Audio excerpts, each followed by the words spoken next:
I had this thinking that some people just kind of got a lottery ticket and that's how they got recovery, like some magic lottery ticket, and that I wasn't in the running for the lottery ticket. But that was such upside down and backwards thinking. Welcome to Food Addiction, the podcast that helps you understand the disease of food addiction and presents the solution. We talk with experts and counselors who treat food addiction as a substance use disorder and with people who share their stories of recovery. The podcast is brought to you by the International School of Food Addiction Counseling and Treatment. Visit infactschool.com to become a certified food addiction professional. Stay tuned for this inspiring and informative episode.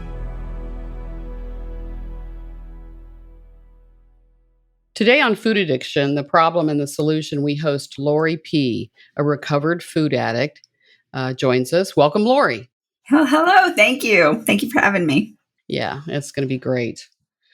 Lori and I know each other, and so this is going to be fun, and I think going to be a great conversation about her recovery, and I'll throw a few things in of my own as I relate, and I think it might help the listeners. So let's just start off by talking about your story. I know that you grew up in a small town in an Irish Catholic family. Tell me about your childhood.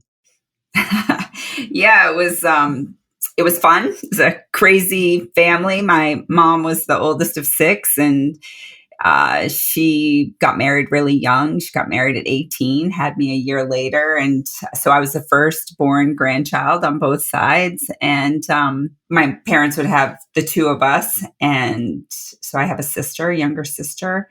And my grandparents owned a restaurant, a very successful seafood restaurant in Maine. That was a tourist destination.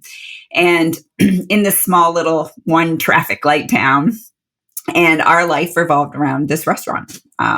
We had regulars that would come once a year when they were traveling through Maine, and we had regulars that came once a week when, it was Friday night. So, yeah. So it was in Maine, small town in Maine. And yeah, I mean, how almost cliche, right? I mean, a seafood restaurant. I'm sure they had lobster rolls, right? Yes. Yes. Yeah. Yes. Lots of lobster rolls and fried clams and French fries. My mom was 19 when she got married and had me like a year and a half later. So oldest child, young mother, right? Yes. Mm-hmm. Yeah. So tell me what it was. How many, you had one sister, is that right? Yes. Okay. One sister. And then later on, my parents would adopt my mother's nephew, my cousin, after my aunt passed away. So we have a brother. We call him our brother. Yeah. Yeah. Good. Well, what was it like? What was it like growing up? When did you know that your response perhaps to food was not normal as a child? So there were lots of parties. People were coming and going at all times. My grandparents were pretty demanding of my mom. They expected her to show up and be available. And she, worked at the restaurant for a long time. In my younger years, I was an only child until I was 5. And that's when my sister was born. And she was born high risk and nearly died at birth. She spent her first 2 weeks in the NICU. And my parents didn't come back for me. I stayed with family friends. And so that was very traumatic. I didn't know what was happening. It was supposed to be this wonderful thing to be getting a baby. And then everybody was gone, and the excitement waned very quickly. And then when the baby did come home with my mom, she had this shaved head. She had a lot of tubes. She cried all the time. And there was nothing fun and exciting about it. It was like I really couldn't touch the baby. And so things really changed for me. And that was really a defining moment for me, that I was to be the good girl. Because this situation... Behave yourself, because... Right. Yeah. Absolutely. Because this situation was really bigger than anybody could handle. Yeah. So I think probably some food behavior started then, though I didn't know it. And so fast forward to 3rd grade, I'm 8 years old and I'm on the playground. And this boy says to me, "I don't really like you. I like your best friend because she's not chubby." And I didn't know this. I mean, Susan, this was a complete fall from grace. This was a moment in time when somebody told me something that I did not know about myself. Nobody had ever told me that I was chubby. And it was very clear to me that chubby was bad. All of my self-worth was tied to that word chubby. And so I went home from school that day and said, I do not want to be chubby. I want to be like my friend, and I want a boy to like me. And my mother said, okay, I'll take you to Weight Watchers. And At 8 years old. At 8 years old. Yeah, so there's a lot here, Lori. First of all, I mean, just to kind of break this down, you were firstborn. You had 5 years between you and your sister. I had the same with my sister. I was the oldest, and 5 years between us. And I remember thinking, what is she doing here? You know what? She needs to go. Yeah, she needs to go. I have been on a throne, and I will not be removed. But alas, there is somebody else besides me. But it was even more complicated for you because your sister was not well. And right. I mean, I can just see this, that you were expected to behave yourself because your sister is the one that needed the attention. And, you know, and you weren't getting that attention the way she was. So you had to be a good girl, right? That's what I'm hearing. Yes. Yes. Yeah. And then you go to school. And do you think at 8 years old you were chubby? I mean, were you carrying extra weight? Sure, I was probably a little bit chubby. I mean, I come from a line of chubby people. Yeah, we too. had this restaurant. Everybody ate. I mean, it's good eat, drink, food, and right? be merry, right? Right. Yes. Yeah, good stuff. So, yeah, so then you hear, I mean, your family's not saying, hey, you're chubby or anything, but this boy said it. You came home, tell your mom. It's like, okay, we'll take you to a commercial weight loss group. And so at 8 years old, I mean, I don't know that I've ever seen children, and I've been through these commercial places, and there is a lot of shame stepping on the scale. And a lot of times they'll even tell people what your weight is, and it's just the whole shaming process. And there was one became familiar with that if you didn't lose weight in 1 week, you had to leave. Oh my You gosh. had to leave, and everybody there knew it. It was just awful. So you're 8 years old, you're in this weight loss program, and it sounds like maybe you were using food to cope with some of the stuff going on with your sister. Is that right? Yeah. Just my family. Yeah. Did you lose weight when you went through the program? You did not lose weight. God, no. I think I probably went on to join that program maybe 20 times in my life. And I don't know if I ever lost a single pound. I became so traumatized, Yeah. So no, and so I move on from the third grade, and my little body was still growing, and, I get into middle school and become active and find my way to sports. But I'm still convinced that I have to be the good girl and the overachiever. And so that really becomes my pursuit. It's almost like to get love from your parents, right? Oh, I mean, and to validation. Be a good girl, achieve, and validation and love. Absolutely. Look how hard I work, and I got all that. Where it's like, okay, there's a lot of pressure to be good and successful and achieve. And I mean, what did you think? Do you remember what you thought in your 8-year-old mind about what was going on here? That sounds like maybe for the first time somebody had said something about your weight, and you feel like your self-esteem had gone down and you'd done something wrong. Yes. And then I got to the meeting, and there were no other kids there. Right. So there must really be something wrong with me, that I'm the only kid here. Yeah. Because this didn't seem like a place for kids. Right. And I really sat there feeling very alone with all of these, quote unquote, old ladies, right? All of these women, very old, even older than my mom, because I had a pretty young mom. So I really felt like I didn't belong, and didn't know what was so terribly wrong with me. Right. Well, talk about as you grew older in your teen years, your 20s, with food, your weight, and the scale. What was that like? So I was able to busy myself through middle school and high school sports, maintain a pretty average weight, though I never thought I was thin enough or good enough, always comparing myself to others. There were always others who were prettier and thinner.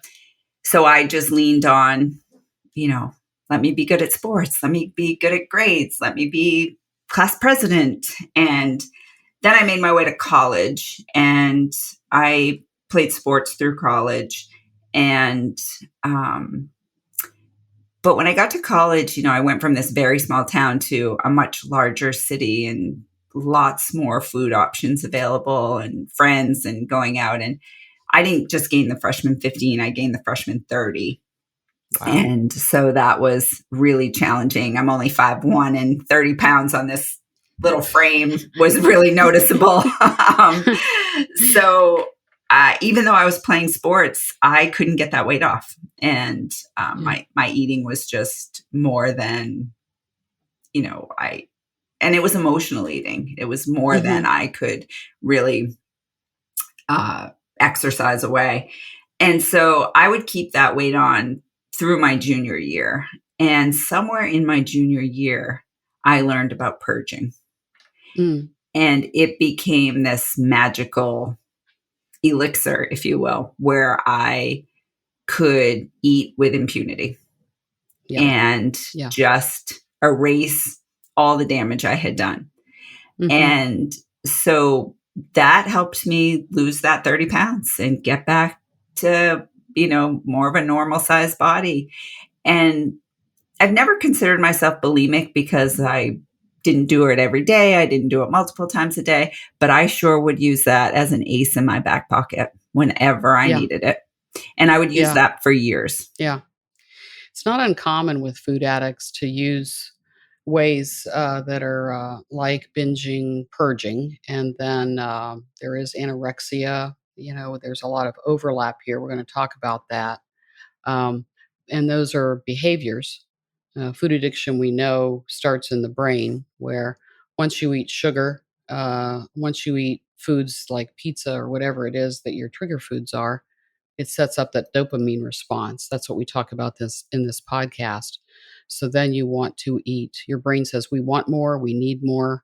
And then mentally you're talking yourself out of it, but then you really can't help yourself. The cravings start, and then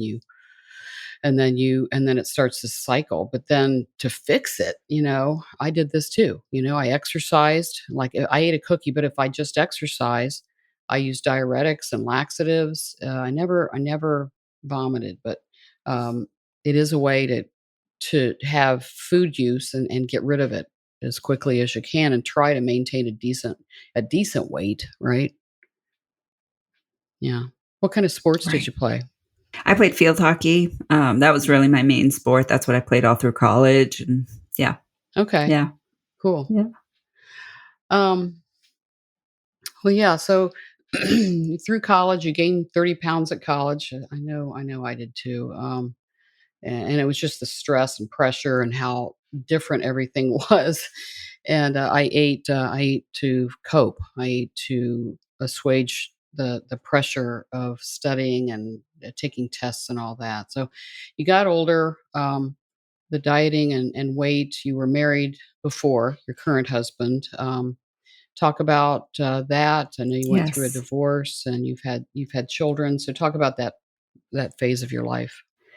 Yeah. So, I was never really that confident dating. My weight always kept me feeling less than, feeling like no matter what I achieved in my, academic life or my career, that I just wasn't quite good enough because I didn't look like the other girls. I wasn't a size 4. I wasn't, 120 pounds. I was at my best, I was 140, at my worst, I was 160. And that's a lot for a short woman. I mean, yes, that's, for me, yes. I'm 5'2". I mean, we're in size 16s, 18. I was. It's a lot. Yeah. It's a lot. And so I tried every diet. I just was constantly thinking about food, thinking about dieting, thinking about what book or program was going to save me. because I was never okay. I was never just okay being me. And so I did marry, and I married somebody who just wasn't my equal partner. And I thought he had potential, and I thought I could bring out that potential. And I was so delusional in that. And of course, it was a setup for Right. disaster, and the marriage failed. We did have two wonderful boys as a result, Hmm. and I'm grateful for that. But my constant pursuit of things outside of me, because I felt so empty and um, unsure of myself and constantly not enough because of the food. It was always the food. And if I could just get to a certain size or a certain weight, then I would be okay. I really had this delusional thinking that was the Yeah. marker, that my life would just be Yeah. amazing. Yeah. I had the same experience where I felt like if I could just lose this weight and be thin, everything in my life will be wonderful, you know. And we'll talk about this Yes. in the recovery Yes. part of our talk, but we know that's not the case, that life still comes at us. Things happen and we have to deal with it in a way which does not involve food. And of course, that's recovery. So we'll talk Right. about that. But so you're young woman, you've got two boys, and your first husband had addiction as well. You experienced that. Yes. Yeah. Significant drug abuse. And so here I am with these two little boys. I live halfway across the country from my family. No support. And I'm just eating all of my feelings. Yeah. And, the purging's not really keeping up with the amount that I'm eating. I'm gaining weight. And I find diet pills, like this form Yeah. of speed. And Yeah. that was the second magical elixir I found, and took off another 25 pounds, and, the same Yeah. 25 from before, but got back to a decent body weight, got back some confidence, fit into a decent pair of jeans, and mustered up enough courage to file for divorce and Yeah. get on with my life. And at that point, we moved back to the East Coast and got closer to Hmm. family. And that made a significant difference to be in driving distance to my family. We actually Hmm. moved to the same proximity as his family. So my boys were near Where was relatives that?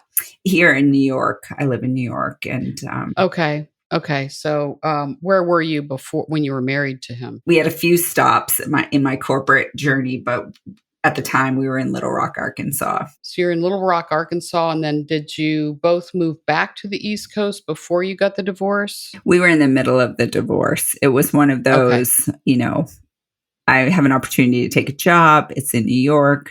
Let's go to New York. We're going to Yeah. get divorced. And Yeah. Do you feel like with some of the trauma you experienced as a child and the expectations of your kids and we bring that stuff into relationships that sort of like I'm going to fix him, bring him around, that might be tied back to the things that went on in your childhood? oh my gosh, yes, Okay. I've done so much work on this since. Yes, I was really set up to, you know, want to fix Yeah. somebody. Yeah. Uh, and it was a good distraction to not fix myself, Yeah. to not do the work on myself at the time. I don't think I had the maturity or the insight to just see just quite how, maybe broken I was, Yeah. but it was really easy to see how broken somebody else was and how I could just sweep in and save the Oh day my and God. just be a Yeah. hero. And Yeah. that just didn't work. Yeah. That just did not work. No, it doesn't work. And my husband always reminds me, you can't change people. And, you can't change people, but gosh, we want to, and part of food addiction and our behaviors is about control. A lot of it's about control. I want to control my weight. I want to control my Yes. food, and I want to control this other person. So it will Yes. take away from me having to look at myself, my response to life and the world. That's So right. yeah, that's recovery. But you're like That's right. me. You were a business executive in a corporation for a long time. You had a long, successful career. Yes. You are an Yes. achiever, driver. So, I want to talk about maybe your experience as a food addict as you navigated a demanding career, and people that might be listening that are in the high pressure, the pressure cooker of being in business and maybe having a position, like an executive and eating and drinking in response to the pressure. That's what I did. But talk about that. And do you feel like you Yeah. were a workaholic? Oh, easily, easily. Working was a great way to get validation and um, to kind of pat my ego. I was very good at work. I could be easily successful. Pretty much everywhere I went, I could turn things around. I could make a contribution. And all of that was very validating. I was failing in other places of my life. I couldn't seem to get this weight thing together. I had a failing marriage. Raising two little boys was really difficult, but I could go to work and sweep in and save the day. So work was a really natural place to go and feel good about myself. 43 years I dieted and I was really good at it. I was disciplined. I'd lose 45 pounds, 50 pounds, gain it back, lose it again, gain it back, and just demoralized. And I knew people were saying, "Oh, there she goes again. She's overweight again. She just can't fix that." And it affected me in my mind that other people were saying, that she may be successful, but she weighs 200 pounds, so how successful can she be? So it was talk about that in your experience. Yeah. So I was in the food and beverage industry. So I worked for Oh, these perfect. large, right? Just a natural fit. I worked for Yeah. these large food and beverage companies. And my last several years before really finding recovery, I worked for snack companies. And Ah, as I started my second to last job, my boss said to me, he said, "Well, get prepared to gain the freshman 15." And I was already at my highest weight. And I just remember thinking to myself, I cannot afford to gain another 15 pounds. I'll be over 200 pounds if I yeah. put on another 15 pounds. And, you know, the food was such a problem for me at that point because I had recently lost my mom. Mm, And at the time of her passing, I had been at a really normal body weight. And in fact, during the time of her passing, we had thought she had a backache, and little did we mm. know there was cancer all through her body. So Oh. diagnosis to death was only 5 weeks, and she was young. She was 59 years old, um, and it happened really fast, and our whole family, changed as a result. But Mm, at the time, I couldn't eat. I just was so devastated by this loss. yeah. But once all the dust settled and all the emotions kicked in, I mean, I couldn't stop eating, and Katie bar the door. Yeah. I gained so much weight. I was at my highest. I was at almost 180 pounds. I'd never weighed Mm, that much in my life. Nothing fit. And I just didn't know what to do with myself. So to start this new job and to think that I'm going to gain another 15 pounds, I mean, I was desperate. So yeah. at that point, I was seeking some sort of help. Yeah. Yeah. Is that when you got into 12-step recovery? Yes. Yes. Okay. Hmm. Yeah, we're going to start talking about recovery, but we see this in business. I saw it. I know, especially when we got clean from using food, we see it in others. Where whether it's a man or a woman, that they're carrying extra weight. They don't look good. They're bloated, and I feel like that's almost an epidemic within business that people are eating and drinking a lot to cope with things. And of course, we wear this disease, right? So there's a lot out there. Hmm. Now, is it food addiction or not? You don't have to be a food addict to be obese, and but there's a lot out there. Only you individually, you, me, whoever's listening, can answer the question: are you a food addict? Can you stop when you start? Are you using food unhealthily? So so it sounds like you got into 12-step recovery like I did, and you have had physical recovery. How much weight have you released, as we say, or lost? 55 pounds. 55 pounds. Okay, I'm at 70. So I think your recovery is about like mine. I came in 2017 and have maintained the 70-pound weight loss for going on 7 years. Is it about the same for you? Yes. Yeah. Almost six. Almost 6. Yeah, I came in 2018. Mm-hmm. It was, Yeah. it was a bottom, and I'd like to hear if you had a bottom, and maybe this was that bottom for you, but really it was for me just kind of looking around and getting out of denial and seeing what I'd really been doing, which is using food and pretending that it wasn't that bad. And now, as I look back at photos, I know that it was that bad, and I was miserable. And but once I got the click, I call it, and said, "This is what I'm going to do. I'm where I need to be in order for to lose this, not only lose this weight, because it's not a diet, what we're doing, it is recovery, right? So you get in, and of course, we eat what we're supposed to be eating to nourish our bodies. And after a while, for me, it was about 9 months, I got down to a maintenance weight.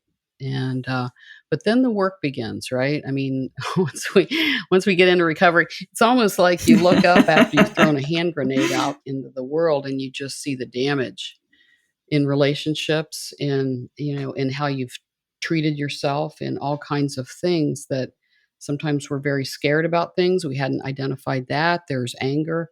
So talk about maybe if there was a bottom, and then what recovery looked like for you early on.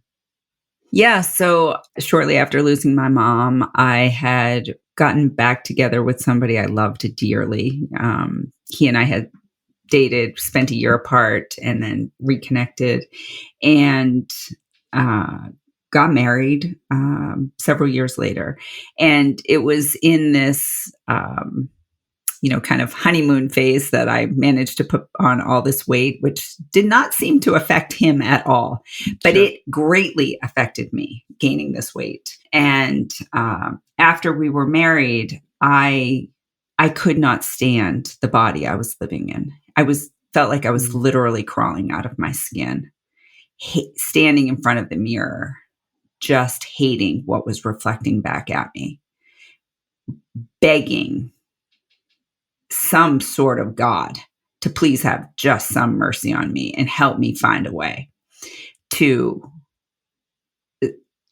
a thin body, back to clothes that were normal size, not a size 12, pushing a size 14.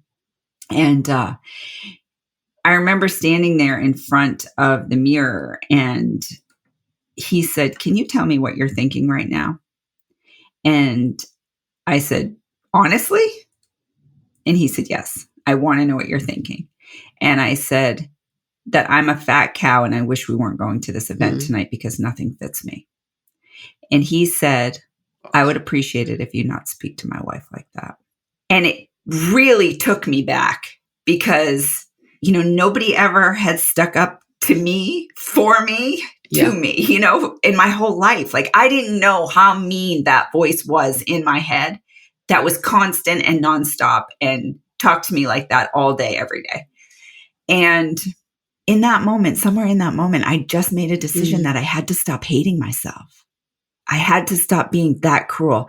And I didn't know what that looked like, but I knew that other people had found a solution and somehow I could find. I had this thinking that some people just kind of got a lottery ticket and that's how they got recovery, like some magic lottery ticket, and that I wasn't in the running for the lottery ticket. But that was such upside down and backwards thinking too. And if I could just keep showing up and just keep doing what I was told, that somehow this weight would come off. I had to believe that. And so that was really the start of honest recovery. Not like I'm going to listen to what they say and go to a meeting, but then I'm going to go through a drive-through afterward. Like, not that recovery, but like, I I'm did going that to, for a while. Yeah.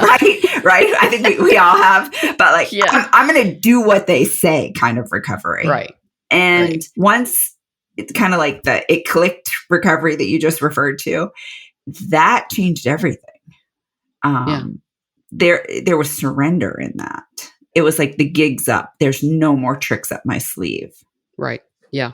It's the end of the road, isn't it? I mean, End where of the it's road. like there's no diet out there that I need to like think, okay, this is going to fix it, because I tried them all. Yeah. I tried all the And diets. spent the Yeah, they thousands and worked. thousands of dollars Yeah. doing it. Yeah. Yeah, and they fooled me into thinking that I was okay, but Yeah. I wasn't okay. I was using food, and I was a food addict and volume eater and binger, um, and the thing about the weight is, it's like the world shows to us how we should feel about ourselves. So then that's how we feel about ourselves. It's like you can tell men are looking at you and thinking, "Oh, look at her. She's carrying all this weight," and She's horrible. She's awful. yeah. Yeah. Yeah. Yeah. And it eats at you. And wonderful.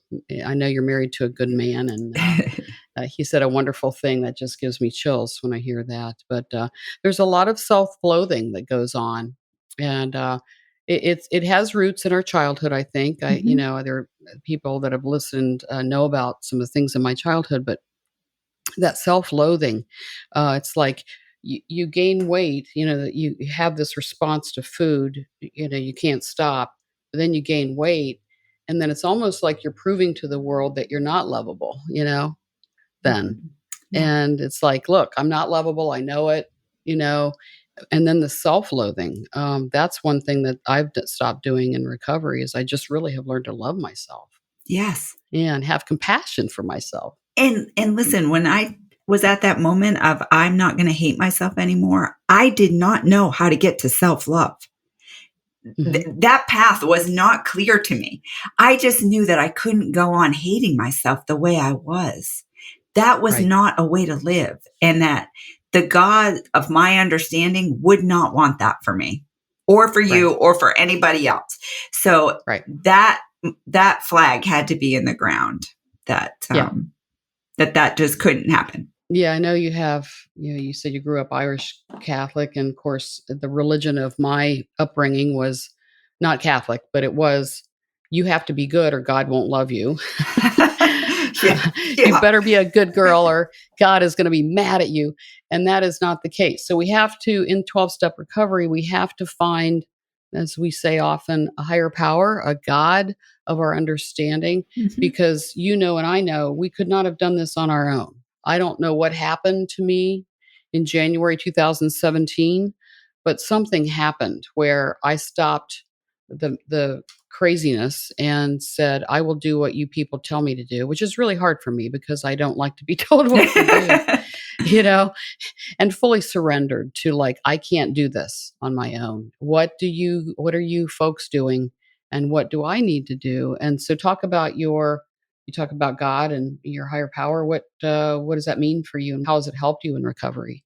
Yeah, I too grew up with this idea of hell and damnation, and if I wasn't good, it was not going to end well. So I had to do a lot of work around that, and I also thought that my food issues were really petty, and that God had Mhm. really big problems in the world to deal with, like famine and sex trafficking and wars, and Mm. that, and I like, Lori, just get your stuff together and deal with your food and don't bother God with it.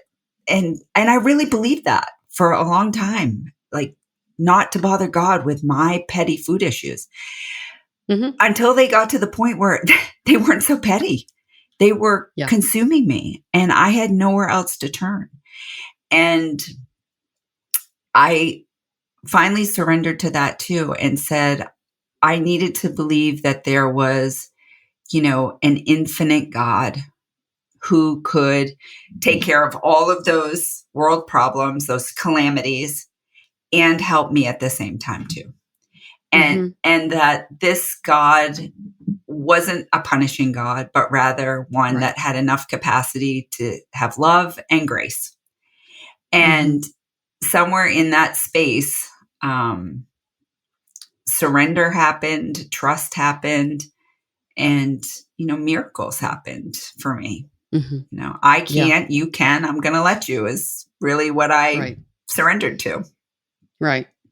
Then we get to work and we realize what's been standing in our way, what we've used food Yes. around, right? And so we can't be in denial of the relationships that aren't working.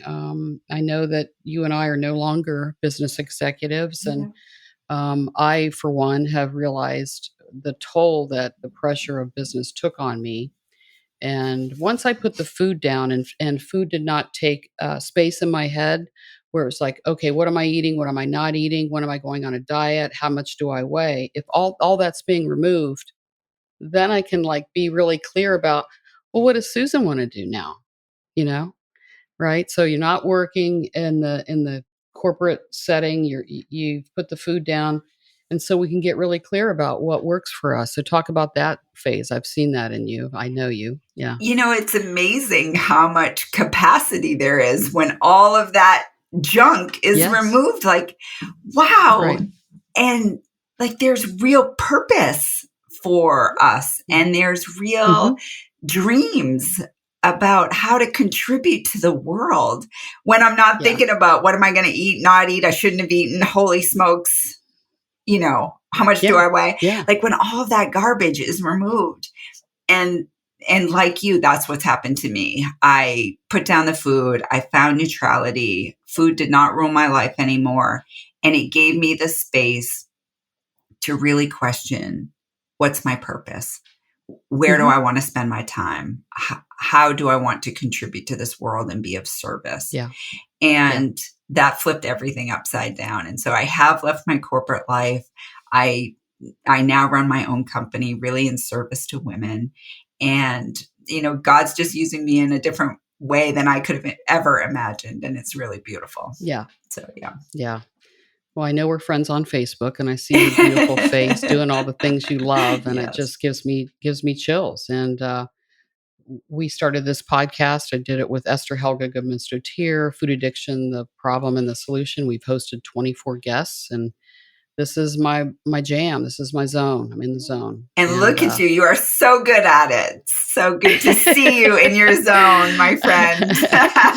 I'm getting chills again. So thanks for the added Yes, girls. it's so good. I feel like I'm doing what I'm meant to do. It's not perfect, but I feel like I'm the conduit between you and the listeners, Yeah. whoever those listeners are. The downloads are pretty strong. So going to keep doing it. And I'm just so glad you've been a guest today. But a couple more things. What does your recovery look like on a daily basis? What are your actions you do? What's your spiritual life now, so that you can continue to live this life? Yeah, I I put a lot into my recovery. And the reason I put a lot into my recovery is because my recovery gives me back so much.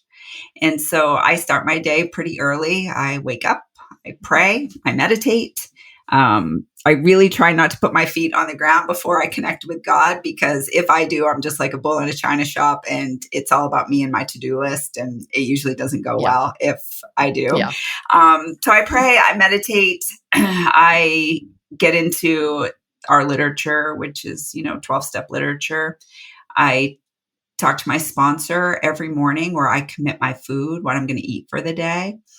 Hmm. I tell her what I'm grateful for, 5 things Yeah. every day that I'm grateful for. And just that simple act of gratitude has really rewired my brain, because I could tell you Yeah. 30 things that just really irritate the living daylights out of me.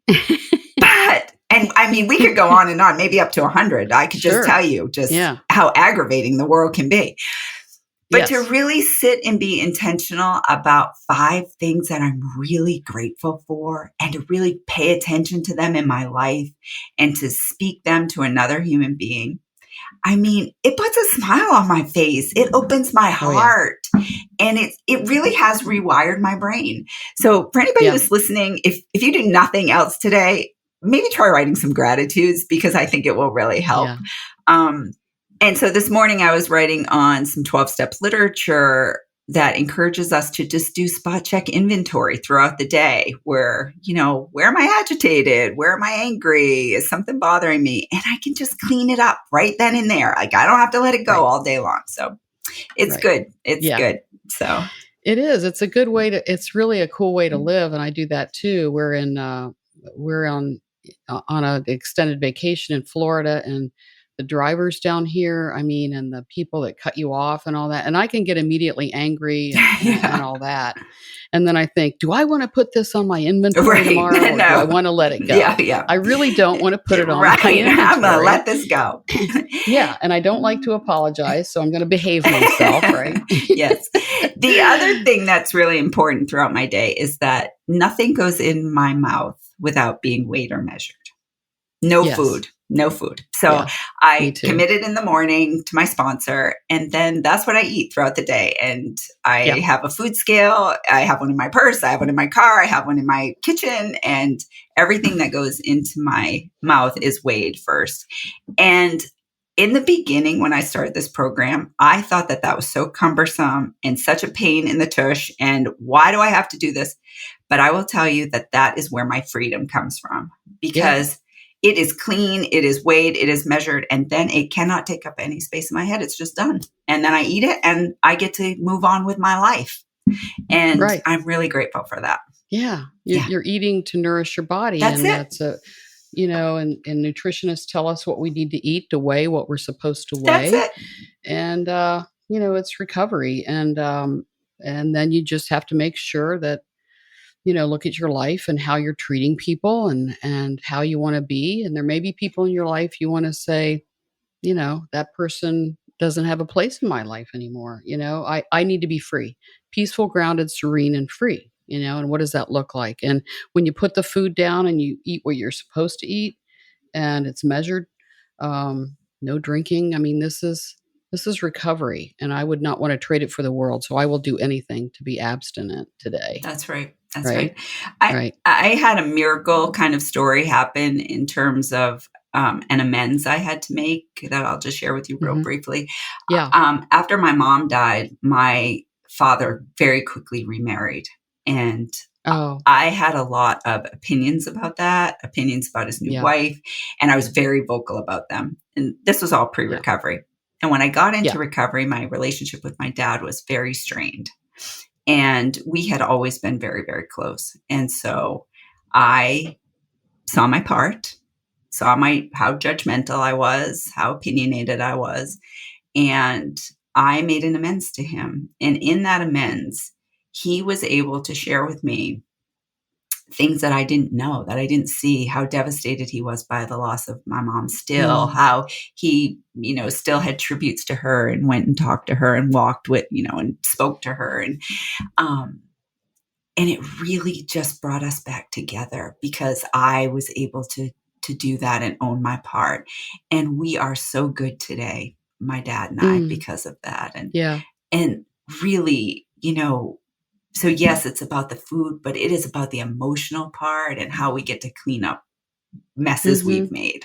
So Yeah. And even though you and I are at our ideal body weights, life is still going to come at us. Things are ah, going to happen we don't like. I mean, yeah, we're going to get very scared. We're going to get angry, but we have a program to deal with it. And we've said this before. The InFact School sponsors this podcast, and recovery programs are in the resources page there. So um yeah, there is recovery, there is a life like this, and I never would have dreamed that it would be like this, right? yeah, I mean, me it's either. true. Me either. Me, Yeah, you're yeah, beautiful. I've got one amazing. more question for you, Okay. and this is sort of a signature question we ask. What would you say to someone who might be listening? He or she is overweight, perhaps obese. They may or may not be a food addict, but let's say they're questioning their relationship with food, but they're not at their ideal body weight. Many diets, they go through drive-throughs like I did, stash food in their cars, closets, maybe eat volumes, and they're looking for a solution. What would you say to that person? You know, there's so many different options out there. What it comes down to is is your life becoming unmanageable by food? Mm, Is it taking over your life? Do you feel powerless? That's where I got. I was powerless over the food and my life was becoming unmanageable. and nothing was working. Nothing.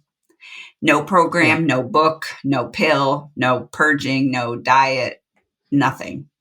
And it was affecting everything in my orbit, my work, my children, my relationships. And I literally had said, I think I'm going to go to the grave with this as my cross to bear in life. I'm just not ever going to be able to overcome this. Right. And so if that's where you're at, just check. Can you manage? Do you have power? And if you do, yeah. And if you're you an don't, emotional eater and that's it, you're not addicted to food, you should be able to fix it once you fix the emotional part. Yeah. And go on a diet, lose it, and never gain it back again. That's right. But that was not my experience. And mine either. There is a solution, and it's not the next great diet. It's not Ozempic. It's not gastric bypass. No. No. And food, the food industry, and you're not with the food company anymore, but the food industry knows that many of us are addicted. And they know. And so, Lori, thanks for joining me today. It's been great. My pleasure. I knew it would be great. I was not nervous about this podcast because I know you and I knew you'd be great, and you were. And I hope our listeners got a lot out of this story. So thank you for joining the podcast today. My pleasure. Thank you so much. And thank you for all you're doing to help those out there who are still suffering. Yeah. Thank you. Yeah. Thank you for listening to the Food Addiction Podcast. We hope you both enjoyed the episode and learned more about how food addiction is recognized and treated. Please rate and write a review on this podcast and share it with others. If you or someone you know is suffering from the disease of food addiction, there is a solution with trained professionals at the INFACT School. You can become a food addiction informed and certified as a food addiction professional, as well as receive your own treatment through the various training, certification, and treatment programs offered at the INFACT School. Go to infactschool.com, that's INFACT school.com, to learn more.